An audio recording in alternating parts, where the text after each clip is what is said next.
As I say, all of them are ex-Red Arrows pilots.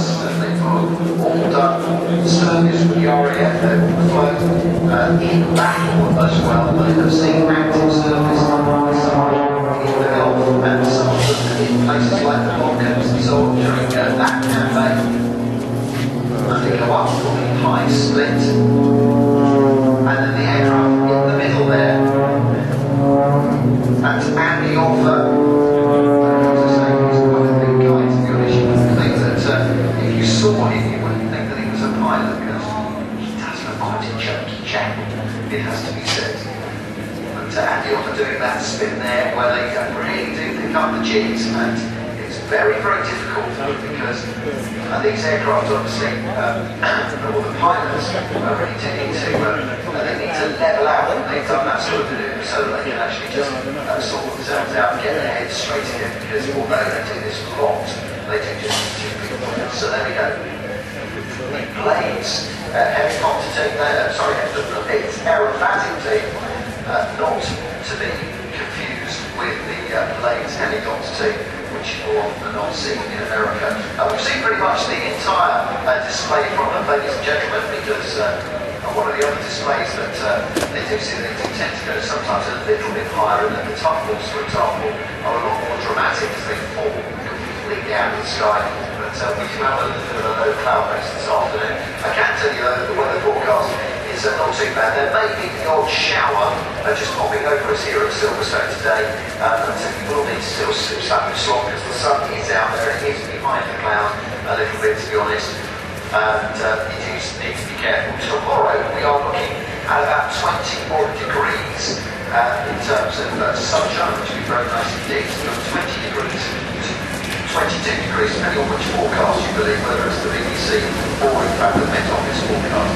So the ladies team then have now gone, and I can tell you about some other things that are happening on track. So he's not really been able to talk much about what happens on track, because he's very focused on what happens on track, whereas we're able to focus on what happens off track. And for those of you that have been watching the stands, I know there's been quite a lot of people in the grandstands, but in the middle of the circuit there are literally thousands of people that are watching all the things that are going on. Now, over by the arena, we've got a great sort of series of displays in there, because we've got things like the traction engines. So I've been out in a steam car yesterday with one of the ladies. We got this head of steam up, took us about 2 hours, but we finally got there. The traction engines as well are particularly interesting to see. They're over in the arena area, and you can go and see them. It's by the Wall of Death. Don't forget, of course, we've got all the car clubs. Around things our reporter has been out about doing all of the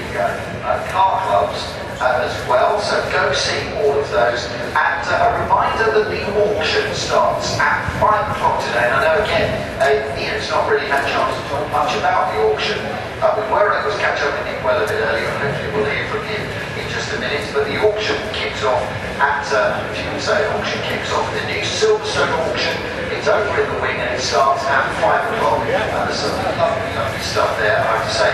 But let's get ourselves out to the arena and to something that's very different here at Silverstone this year that we've not had before, and that is traction engines and speed cars. So much to do and so much to see. All-day track action and displays and entertainment on the inside and the outside of the track. It's hard to keep up. But Silverstone Classic Radio has reporters all around the circuit, bringing live commentary, interviews and features. 87.7 FM, the latest and best coverage of the Classic weekend. Silverstone Classic Radio. So yeah, tell us a little bit about this car, because it just looks to me like a chitty bang bang. It's over in the arena area, but it's quite unusual. It is a standard steam car, so yes, it's still a bit of a petrol car. It does run on petrol, but its propellant is steam. So its fuel is petrol, but it is a steam car. This is a 1910. This is a huge one. This is a 10 horsepower version, which is probably about the bottom of the range you can get. It's a 4-seater tourer. It's a model 63.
started. So they only do 10 hours like yesterday, and they rebuild the engine. So we probably average something like that. Right, you're going to do that, or get in the cherries, because this is a 30 horsepower.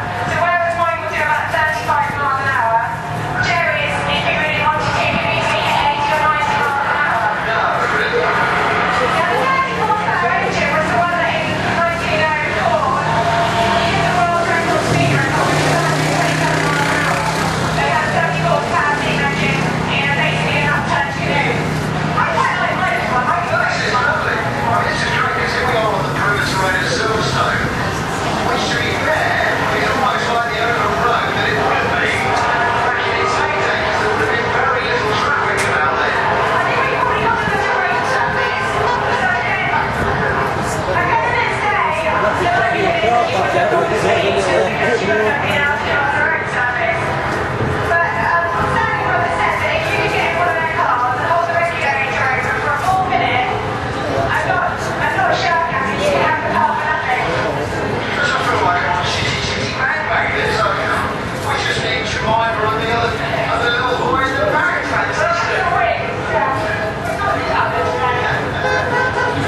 What is great about a unusual car is the fact that nobody usually wants you parking outside your cars. And there's really nice little roundabouts, they usually take that junction. And when you were looking at it, and you kind of thought, one of those, I don't exactly went to the States with them.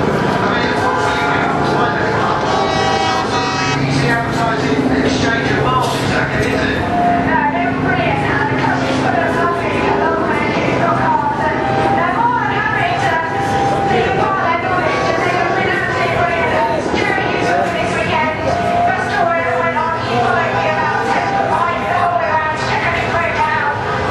And they're there to give advice and support, and it's very important, and that's why I'm involved with the club now, is to make sure that when these cars get passed on to the next generation, there's somebody who knows how it works.